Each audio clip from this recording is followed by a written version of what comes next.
কি আমার ভিডিও দেখে মনে করে আমি অনেক কাজ পারি, একদম পারফেক্টভাবে পারি। অনেক আপুরা আমাকে মেসেজ করে যে আপু তুমি এত কিছু একসাথে কী ভাবে করো, যে বাবার বাড়িতে সব সাইডে রেখে আসো, আবার শ্বশুর বাড়ি আসো, আবার এত কাজ করো।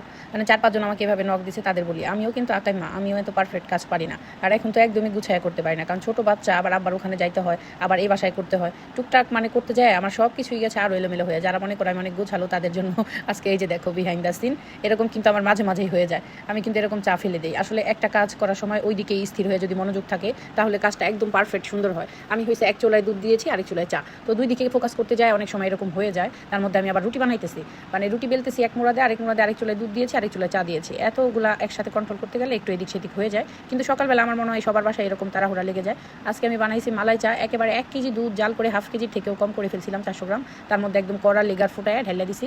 একদম মালাই চাটা আমাদের বাসায় সবাই লাইক করে। আর আজকে আমি একটু কাছে থেকে বেঁচে গেছি, সেটা হয়েছে কালকে ভাগ্নির বাসায় দাওয়াত ছিল, তো ওরা কি করছে রাতের জন্য একটু গরু মাংস দিয়ে দিছিল। তো রাতে গরম করে আব্বা আমাকে রুটি বানিয়ে দিয়েছিলাম, তারা খাইছে। আর অল্প একটু ঝোল আছে, ওইটা আমি গরম করে নিতেছি।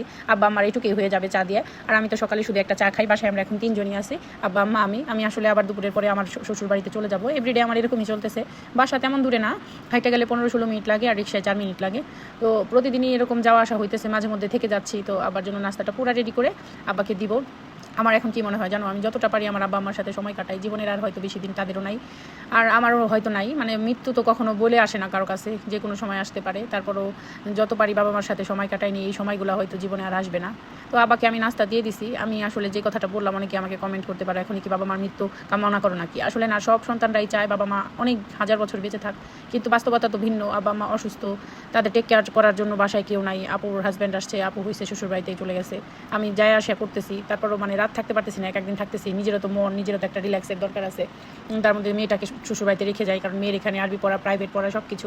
স্কুল অবশ্য আমার আব্বার বাসা থেকে কাছে, কিন্তু তারপরেও সব কিছু মিলাই আসলে অনেক সময় নিজেকে খুব ক্লান্ত মনে হয়, আবার খুব ভাগ্যবতীও মনে হয়। কারণ সব মেয়েরা কিন্তু এই বয়সে আইসা বাবা মায়েরা তো সেবা করতে পারে না নিজের সংসার রাইখে। তো সেই হিসেবে আমার শাশুড়ি মাকে আমি অনেক ধন্যবাদ দিতে চাই। উনি আমার মেয়েটাকে এভাবে টেক কেয়ার না করলে আমি কিন্তু এত কিছু কখনোই করতে পারতাম না।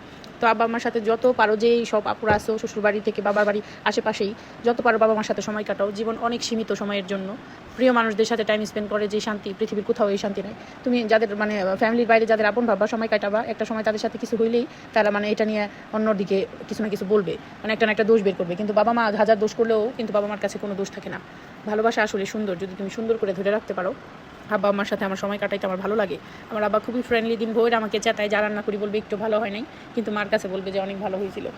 আর আমার ছেলেটাকে নিয়ে তো আব্বা সারাক্ষণ মাস্তি করতে থাকে। আমারও মনে হয় যে আমার সন্তানটা এখন একান্তই আমার। আমি অনেক মানে সময় কাটাইতে চাই আমার বাচ্চার সাথেও, কারণ আমার সন্তান বড় হবে, স্কুলে যাবে, ফ্রেন্ড হবে, তারপরে সে আর অনেক বড় হবে, তার ফ্যামিলি হবে, তার ফ্যামিলিকে সময় দিবে। তখন আমার সন্তানটা একদম আমার কাছে একান্তই আমার থাকবে না, ভাগ করতে হবে। সেই জন্য মানে যত পারো বাবা মার সাথে, সন্তানদের সাথে যেই টাইমটা তুমি মানে পাইতেছো, ওই টাইমটা তুমি কাটাও, ভালোবাসো বাবা মাকে। তো অনেক বেশি অ্যাডভাইস দিয়ে ফেললাম নাকি বুঝতেছি না। ভালো থাকো সবাই, আবার গল্প হবে তোমাদের সাথে।